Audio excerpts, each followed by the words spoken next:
வணக்கம். நிகழ்ச்சி மூலமாக உங்களை சந்திப்பதில் பெரும் மகிழ்ச்சி அடைகிறேன். வாழ்க்கையில் வெற்றி பயன் நோக்கி பயணம் செய்து கொண்டிருக்கிறீர்கள். இந்த பயணிகள் நல்ல முறையில் வெற்றி பெற என் அன்பின் வாழ்த்துக்கள். நீங்கள் நல்லா இருப்பீங்க. இப்போ இருக்கிறத விட 1000 மடங்கு அதிகமாகும்படி நம்ம சேனைகள் கர்த்தர் தாமே உங்களை ஆசீர்வதித்து உயர்த்துவாராக. நல்லா கவனிச்சு பாருங்கள். வேதம் சொல்லுகிறது, நீதிமான் விரும்புறது அவனுக்கு கொடுக்கப்படும் என்று சொல்லி. இன்னைக்கு நம்முடைய விருப்பம் எல்லாம் கடவுள்கிட்ட கேட்கறதுல ரொம்ப கம்மியாக இருக்குது பாருங்க.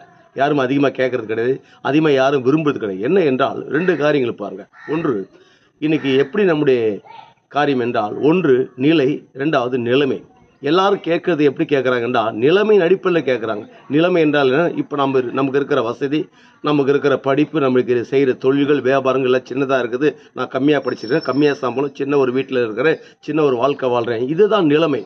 இந்த நிலைமைக்கு ஏற்ற மாதிரி நம்முடைய சில பேர் சொல்லுவாங்க, இந்த சூழ்நிலைக்கு ஏற்ற மாதிரி, இந்த சூழ்நிலைக்கு ஏற்ற மாதிரி கடவுள்கிட்ட கேட்கறது. நான் இப்படி கஷ்டப்படுறேன், இதுக்கு ஏற்ற மாதிரி எனக்கு பண்ணால் போதும், இவ்வளோ சம்பாதிக்கிறேன், இன்னும் மேற்கொண்டு ஒரு 100 1000 கிடைச்சா போதும். இப்படி தான் இந்த நிலைமைக்கு ஏற்ற மாதிரி கேட்குறாங்க. ஆனால் தவறு, அப்படி கேட்கக்கூடாது. நிலைக்கு ஏற்ற மாதிரி கேட்கணும். நிலை என்ன? நம்முடைய அந்தஸ்து மாறி இருக்கிறது. வானம் கொள்ளாத பிதாவாகிய தேவனுக்கு முன்பாக நீங்கள் நானும் ராஜாக்களும் ஆசாருமாக தேவன் நிற்க வைத்திருக்கிறார். நீதிமானாக இருக்கிறோம், அப்படி செல்ல பிள்ளையாக இருக்கிறோம். கல்வாரி சிலுவையில் சிந்தப்பட்ட அந்த இரத்தத்தினால புது உடன்படிக்கையின் அடிப்படையில் நீங்கள் நானும் அவருக்கு பிள்ளைகளாக வாரிசுதாராக இருக்கிறோம். அப்படி என்றால் இந்த நிலையின் அடிப்படையில் தான் தேவனிடத்தில் பெருசாக கேட்கணும், பெருசாக விரும்பணும், அந்தஸ்தை விரும்பணும், உயர்வை விரும்பணும், கனத்தை விரும்பணும்.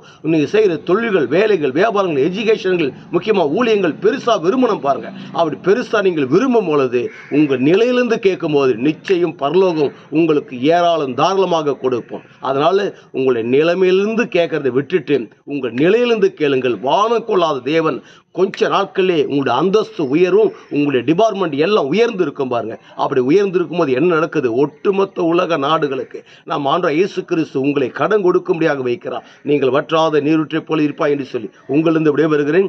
உங்க நண்பன் ரவி, பெரியபாளையம்.